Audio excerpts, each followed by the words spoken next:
pundi nih? Oh ya, itu dipepet di tembok ya. Oh, ini.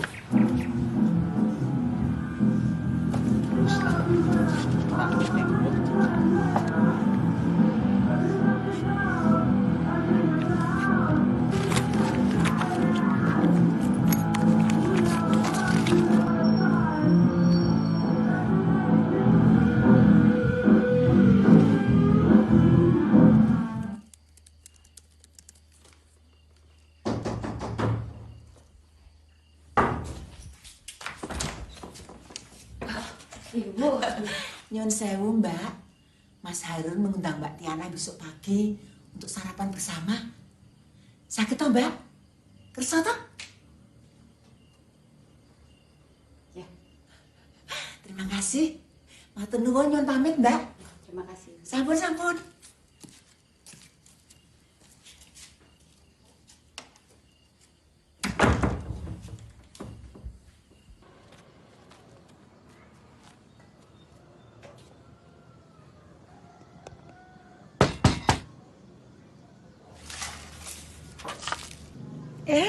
Monggo Mbak, masuk. Saya kira lupa loh Mbak. Saya nunggu dari tadi Monggo tidak melipet monggo.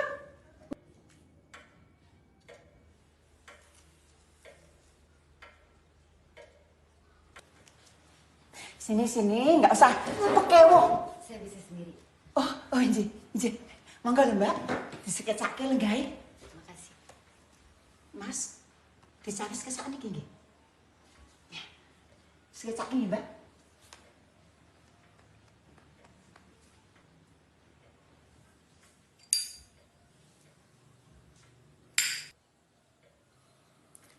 Sebelum Anda bertanya-tanya semakin jauh, kenapa saya mengundang kemari? Pertama, terima kasih sudah mau memenuhi undangan saya. Kedua, saya mau terima kasih karena sudah menyampaikan surat yang penting buat saya.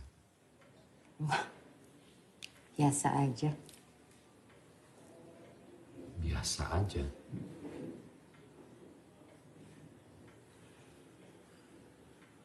Jadi berbuat baik buat Anda itu biasa aja. Ya, seperti yang selama ini saya diajarkan ya sudah seharusnya begitu.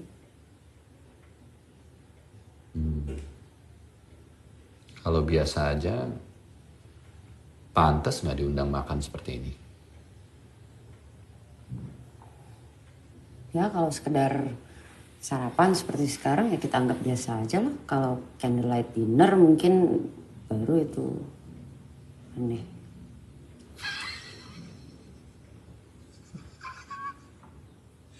Candlelight dinner. Ya.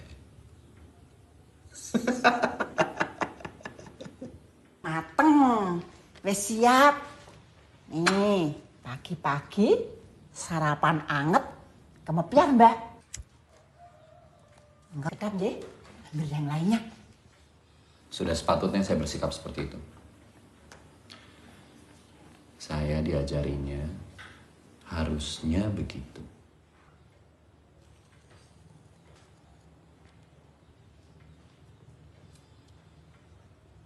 Anda ini kenapa ya? Maksudnya? Ya kalau Anda nggak suka saya pegang asbak ini, saya kan bisa kembalikan, tinggal bilang aja. Saya nggak tahu. Nggak tahu gimana sih?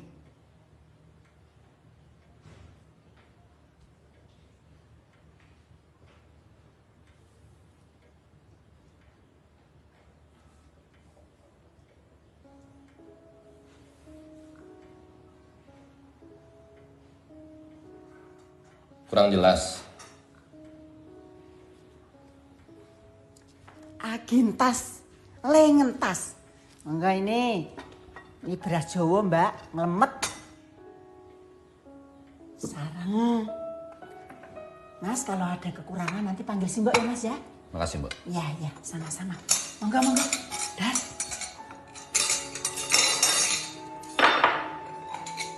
Bon, gue makin gak sabar lo nyamperin gue ke sini. Gue pengen kita ngobrol lagi, ngetawain hidup lagi. Dan gue nemuin seseorang di sini. Ya, bukan kayu tua yang di-furnish ulang sih. Tapi kayaknya juga bukan kayu yang matang. Mas Harunnya ada? Oh ada. Monggo masuk, tindak lepet monggo.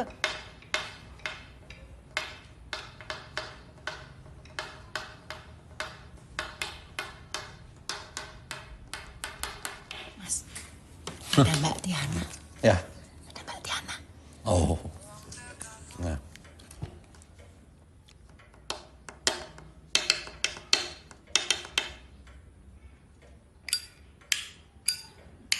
Selamat pagi.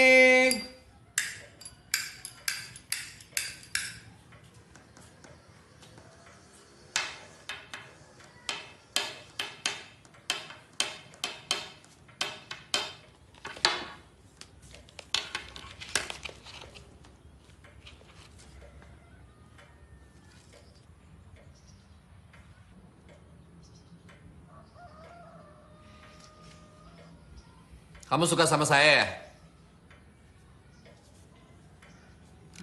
Ini simbol Mas. Saya cuma mau memberikan tanda terima kasih karena sudah diajak sarapan. Oh. Saya nggak butuh tanda-tanda kayak gini.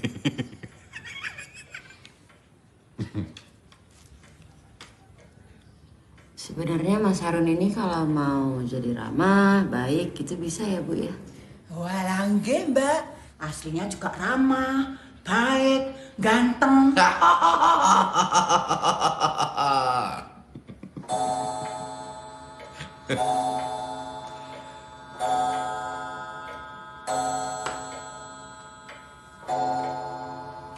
Baik kalau begitu, saya permisi Bu. Iya, Mbak.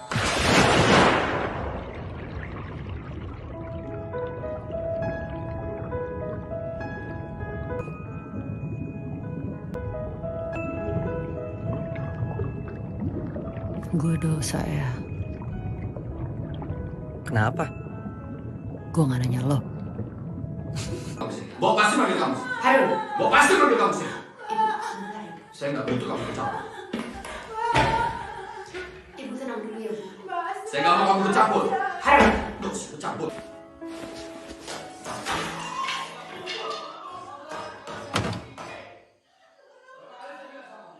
Ngapain coba?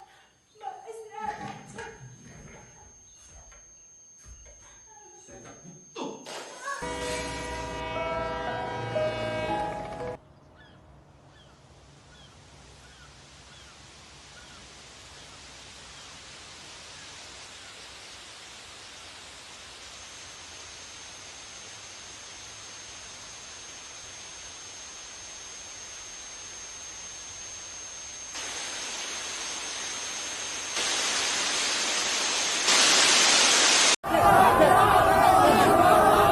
Santai sahabat-sahabat, mumpung lagi ada beberapa sahabat-sahabat. Kita bicara dan menyampaikan aspirasi.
Apakah Pemprov DKI Jakarta mampu menekan angka kemiskinan? Kenyataannya, pada tahun 2016 ini, Badan Pusat Statistik merilis angka kemiskinan meningkat lebih dari 15.000 orang, saudara. Padahal program Pemprov DKI Jakarta sudah berjalan, mulai dari penyediaan rumah murah dan penyediaan rumah susun kepada sejumlah warga gusuran. Namun angka kemiskinan masih tetap meningkat. Mutiara Tobing, Denny Yosua, Kompas TV, Jakarta.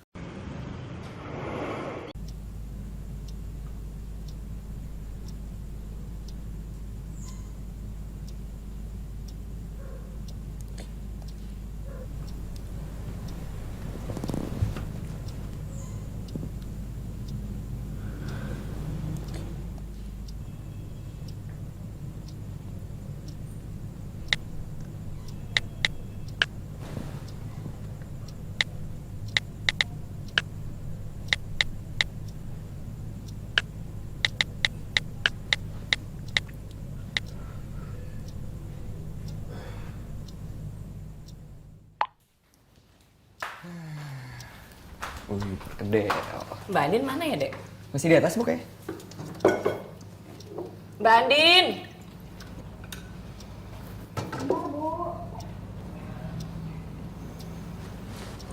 Bu, aku bantuin, Bu.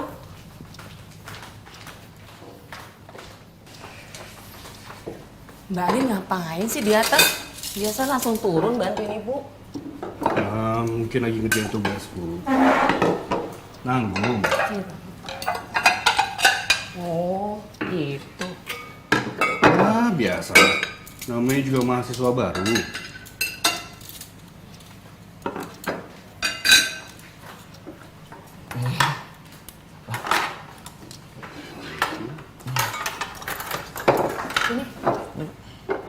Dikit aja, Bu, dikit. Dikit banget. Ya, Mbak Andin, makan dulu. Sini.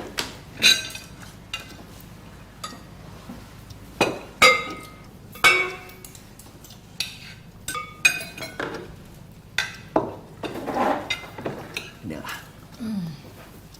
Ya.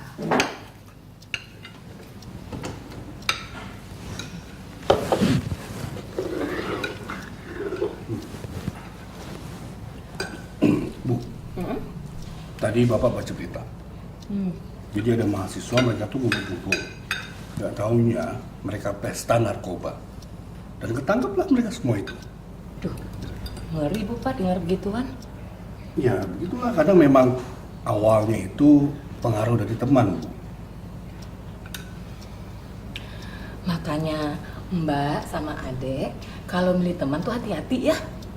Kita kan nggak tahu kalau ada temen yang niatnya jahat. Oh iya, Bu. Mulai minggu depan, aku futsal 3 kali seminggu. Ada pertandingan, Bu. Aku tanding di cup gitu. Terus aku masuk tim inti. Wih, mantap. Keren-keren. Emang sejak kapan, deh? Udah dari bulan lalu. Ya cuman sekarang tanding-tanding gitu lawan sekolah lain. Oh ya, kamu ikut futsal yang di konseling remaja apa sih namanya? Pusat Informasi dan Konseling Remaja, disebutnya PIK Remaja, Bu. Nah, itu tuh maksudnya. Iya masih, Bu. Teman-teman SMP ku kan masih ikut PIK Remaja. Ya. Jadi aku mainnya ya bareng-bareng mereka juga. Terus teman-teman SD kamu yang ikut PIK itu ada nggak? Oh, ada. Bapak ingat Rido gak? Rido. Rido yang mana? Yang itu loh, Pak, yang suka apa? Ngambil buah mangga di pohon depan. Oh, iya. Si Rido temen istri kamu. Iya, bener.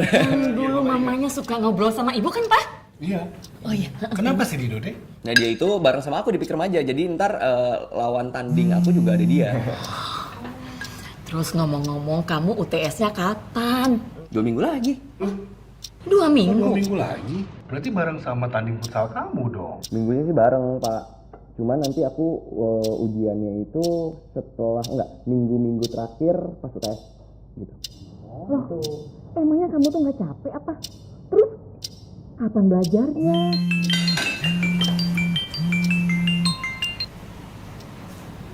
Yang telepon siapa, Mbak? Kok nggak diangkat? Gak apa-apa Bu, ntar aja itu teman. Temen? Siapa? Oh, Kalista ya? Gimana kabar Kalista sekarang? Baik Bu. Mbak Lin, kenapa ya kok dari tadi kamu diam aja? Ada masalah apa, Mbak? Iya Mbak, kamu cerita aja, biar lega. Ingat gak, waktu kamu SD, kamu tuh sering banget digangguin sama teman-teman cowok kamu. Terus kamu bilang ke bapak, setelah itu bapak datangin mereka, Bapak omongin baik-baik, setelah itu mereka nggak balik lagi kan, nggak gangguin kamu lagi. Dan kamu kan sekarang ini Bapak kasih bebas untuk kegiatan ini, kegiatan itu, explore apapun lah. Tapi ya kalau ada apa-apa, cerita. Kamu kan juga sekarang tambah gede, tambah dewasa, tahu privacy lah. Tapi bukan berarti kalau ada apa-apa, ya kamu nggak cerita ke Bapak dan Ibu kan? Iya Pak, Bu.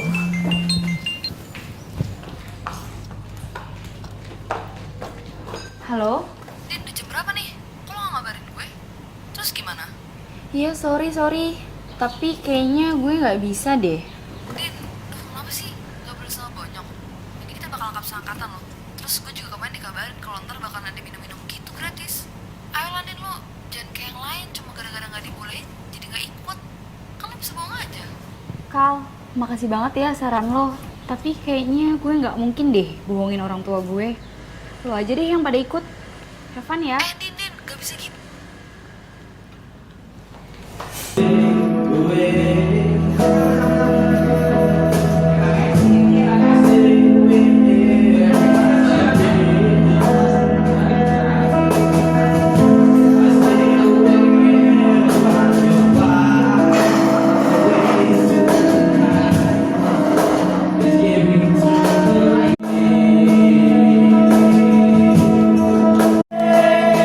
Pada publik bahwa Anda sangat emosional sekali. Kita tahu bersama bahwa Anda juga ada di kediaman kemarin, Mas Reza. Ya. Anda bukan hanya berperan sebagai aktor yang memainkan peran beliau, tapi Anda juga punya hubungan yang baik dengan beliau.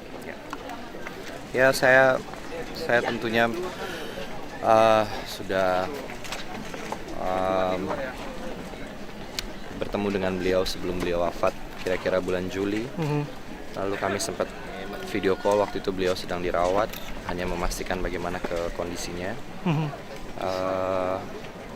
Ya kalau ditanya sekarang, saya rasa beliau sangat bahagia sekarang udah bertemu dengan Eyang Ainun. Dan saya ingat bahwa saya pernah tanya sama beliau, Eyang, bagaimana apa rencana yang ke depan? Menunggu waktu untuk bisa berdampingan dengan ibu. Jadi itu sempat diulang-ulang dan saya sempat bilang, oh nggak boleh dong, nanti dulu Eyang masih harus sehat terus, bangsa ini masih butuh Eyang dan lain-lain.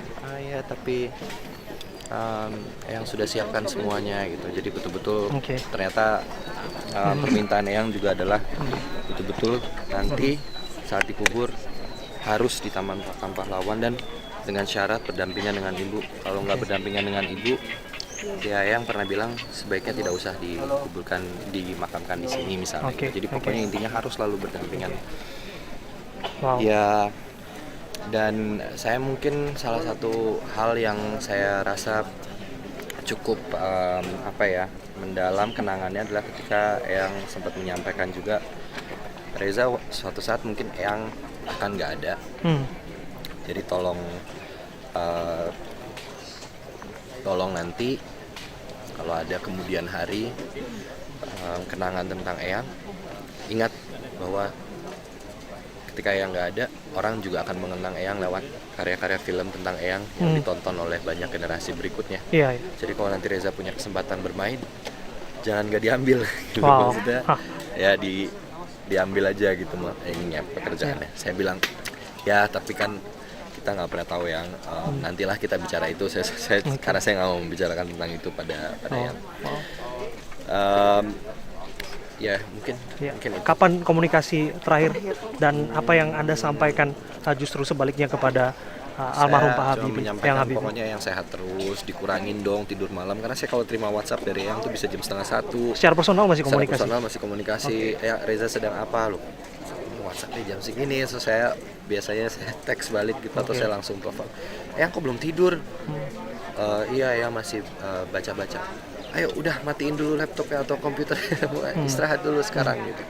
Ya sebentar lagi habis ini Eyang mau baca Quran dulu, kemudian mau tahajud dan lain-lain. Jadi memang ibu sepertinya selalu menjadi alasan untuk Eyang untuk bisa tetap menyampaikan doa dan salawatnya gitu ya. Jadi saya rasa itu memang punya arti. Makanya saya nggak heran kenapa sekarang saya baru sadar bahwa oh ya mungkin inilah salah satu harapan beliau juga bahwa beliau merasa sudah selesai semuanya sebetulnya. Tinggal bagaimana menyusul Eyang Putri karena beliau juga punya keinginan untuk berdampingan dengan Eyang Putri kembali. Mas Reza, barangkali terakhir ini bisa diungkap apa yang publik tidak ketahui barangkali tentang sosok yang secara personal mungkin Anda ketahui, Anda rasakan?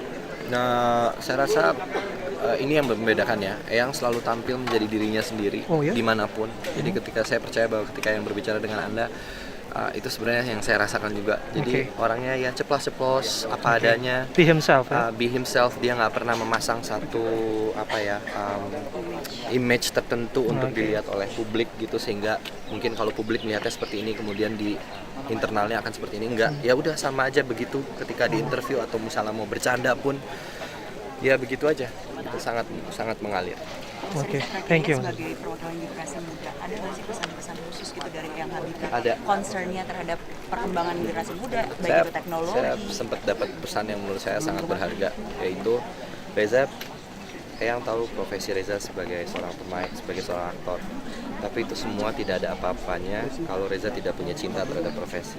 Jadi Eyang tuh bilang sama saya bahwa ilmu pengetahuan tuh nggak cukup. Kamu boleh punya skillnya, kamu boleh punya ilmunya tentang seni peran. Tapi kalau kamu nggak mengerjakan itu dengan rasa cinta, it's useless, percuma. Jadi pastikan ketika kamu bekerja, cintanya juga ada di situ. Karena Eyang pun begitu. Jadi dia mau, saya juga seperti itu. Dan itu seperti kakek ngomong ke cucunya aja. Dan saya rasa itu harapan yang sama untuk generasi muda. Yang selalu menggunakan kata unggul dalam setiap momennya. Jadi untuk menjadi unggul, ya antara ilmu pengetahuan dan cinta terhadap apa yang kita kerjakan itu harus berjalan beriring. Thank you, Mas Reza. Thank you. Mas.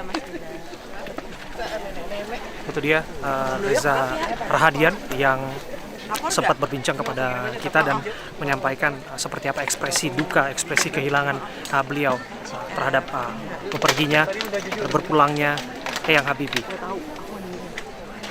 Kagak, dia nggak ngomong kapan sih? Dia nggak ngomong kapan, dia cuma bilang WhatsApp-an doang.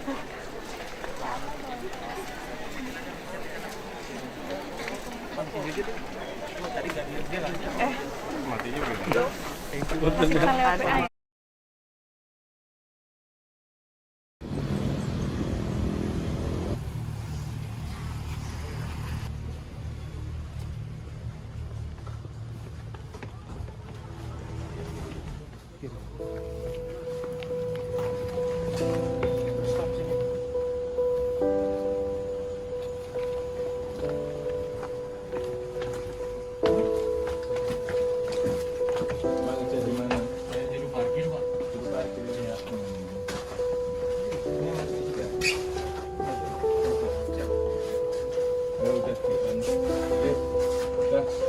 semua.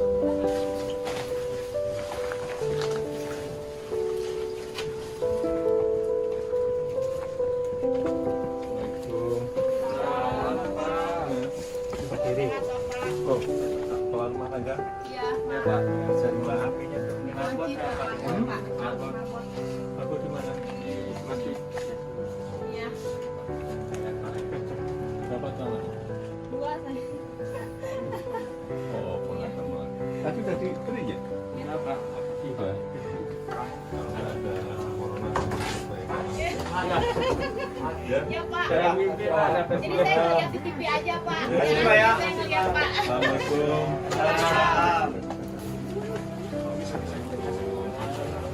Kerja di mana? Ya? Kerja di mana? Informasi. Bapak. Iya. Ya, karena corona saya masuk aja ya. Iya, Pak. Hilang semuanya. Oke, udah. Asik semuanya. Assalamualaikum.